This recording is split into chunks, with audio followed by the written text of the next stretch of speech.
Recently, Trent Horn released a thought-provoking and data-rich video asking the question, is putting ketchup on shawarma a mortal sin, and if so, what layer of hell would those people occupy in Dante's Inferno? Karen, wrong script! Recently, Trent Horn released a thought-provoking and data-rich video asking the question, is Catholicism really growing? He lays out several compelling studies and statistics that paint a sobering picture, one that challenges a lot of the enthusiasm that we've seen online about Catholic growth, especially in comparison to Protestantism. While he doesn't name anyone directly, it's fair to say that my recent video titled "Here's Why Protestantism is Dying and Catholicism and Orthodoxy Are Growing" might feel addressed by the points that he raises. From what I gather, and Trent, if I misrepresent anything, I invite correction. The core of his argument is this: Protestantism, while not offering the fullness of the Christian faith, may not be in as steep a decline as some suggest, especially when compared to Catholicism or Eastern Orthodoxy. He also cautions against an overly optimistic view shaped by conversion stories online, which doesn't always represent broader cultural or demographic trends. His concern is that Catholics and Orthodox Christians too might be getting a little too comfortable or triumphalistic in a time that still demands deep evangelization, renewal, and realism. And to be honest, I think that's a really fair and important concern. But we also have conflicting evidence on the other end. For example, France, which is often cited as one of Europe's most secular nations, has recently experienced a remarkable spiritual resurgence. In 2025, over 10,000 adults were baptized during the Easter Vigil.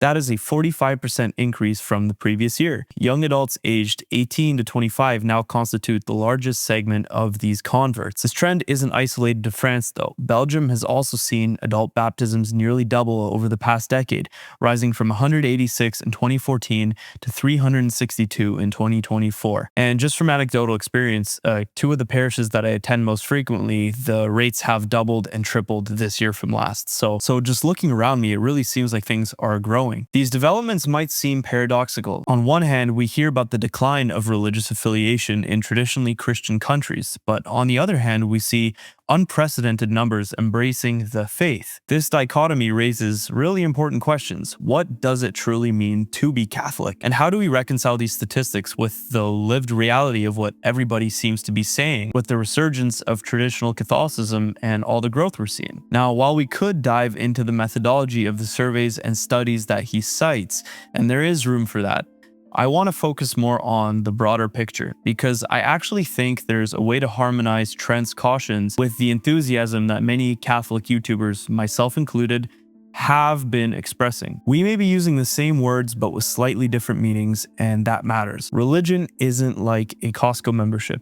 You can't just count baptisms and attendance and expect to fully understand church's spiritual vitality. Let's define our terms. According to the Catechism, a Catholic is someone who is baptized into the church and who remains in full communion, embracing her teachings, participating in the sacramental life, and recognizing the authority of the Pope and bishops. So mere baptism alone doesn't necessarily capture what it means to live as a Catholic in the fullest sense. If someone says Catholicism is growing and is only referring to raw baptismal numbers, that's a very different claim than saying more people are fully living their faith. But the same logic applies in reverse. If we're counting people leaving the church based solely on mass attendance or survey responses, how many of them were ever living Catholicism in that fuller lived sense to begin with? Have they formally renounced the faith, or are they simply lapsed, disillusioned, or caught in some sort of, spiritual drift? That's a huge distinction. The church herself teaches that formal separation through apostasy, heresy, or schism is what actually constitutes leaving the church. And while we can't read hearts, I do tend to think that many of those who leave the church aren't making that kind of a definitive public rejection.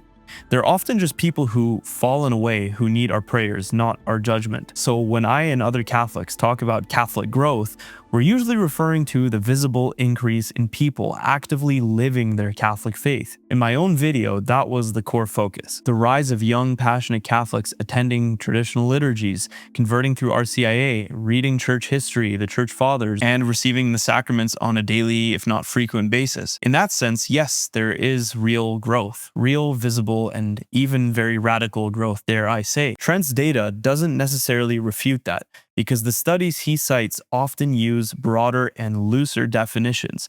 They measure self identification and attendance patterns, but not necessarily raw zeal and passion that young people are having today when coming back to the church. So while his critique is absolutely valid and it is true in its own right, it's also possible that we're measuring two different things and both can be true at the same time. And this brings us to a deeper point.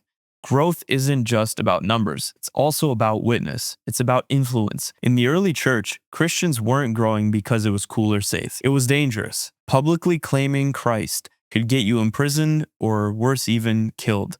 And yet, the church didn't just survive, it thrived. Why? Because of the quality of belief, the depth of conviction, and the transformational power of grace that were so undeniable. Fast forward to Constantine. With the Edict of Milan in 313 AD, the church came out of hiding. Suddenly it had space, not just to exist, but to shape culture. That was real growth. If you want to support this mission and help me keep making content like this, please consider becoming a monthly donor. Whether it's $10, $25, or $100 a month, whatever you can, it helps more people rediscover the beauty of the historic and apostolic church. You'll find the donation link in the description below. It only takes 30 seconds, and thank you so much for being part of the Lungs of Faith mission. Now back to Constantine and the legalization of Christianity. Today we're seeing something similar online. Trent is absolutely right to caution us against reading too much into social media trends. Internet buzz is not a sacrament, but at the same time, we cannot dismiss the digital world either. This is where many people are. It's where they encounter the faith for the first time, love it or hate it. The internet is a place where questions get answered,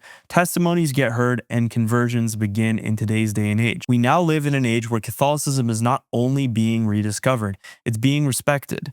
You're seeing it in politics, in cultural debates, and in the intellectual sphere. Whether or not you agree with the specific Catholic politicians or influencers, it is clear Catholicism is no longer hiding in the margins. It's being taken seriously, and that too is growth. Just like we saw with Emperor Constantine and his conversion, when you have people in positions of influence and power coming closer to the faith, even remotely and infinitesimally closer, that really counts for exponential growth in the future. So after all this, can we really say that Protestantism is dying and that Catholicism is growing? Well, if what we mean by that is an increase in diehard, convicted, God-fearing, God-loving young Catholics who are truly seeking to live by the tenets of God, then absolutely we can. But if what we mean by that is a sweeping end to secularization, then no. Like Trent said, we can't. Not yet, at least. The broader cultural and religious decline affects us all, and we need to be honest about that. However, and this is key, in terms of doctrinal clarity, liturgical depth, historical continuity, and sacramental theology, Catholicism and Orthodoxy are thriving in a way that Protestantism simply can't. That was the final point I made in my video. Here's why Protestantism is dying and Catholicism and Orthodoxy are growing, which you can watch again right here. I won't spoil the whole thing here. I'd encourage you to go and check it out after this video. But I argue that when someone considers Christianity with a rational and historically informed and theologically serious mind and looks at Catholicism and Orthodoxy side by side with Protestantism, the choice is just clear as day. It's not just about what's popular, it's about what's true and what's whole and what leads people to sanctity. And more people, especially young people, are waking up to that. So yes, let's be cautious about how we use data and let's avoid this kind of triumphalism. But let's also recognize the very real momentum that is building right now, online, in parishes, and also in the hearts of those rediscovering the beauty of ancient Christianity. We need to keep pushing and using this window of grace God has given us to further His kingdom. I truly believe God works through encouragement more than despair. So let's keep building, keep evangelizing, and keep inviting people into the fullness of the faith. Because at the end of the day, the church is not just surviving, it's quietly, steadily, and profoundly rising. So whatever you do, please don't put ketchup on your shawarma. My name is Zach. This is Lungs of Faith. God bless.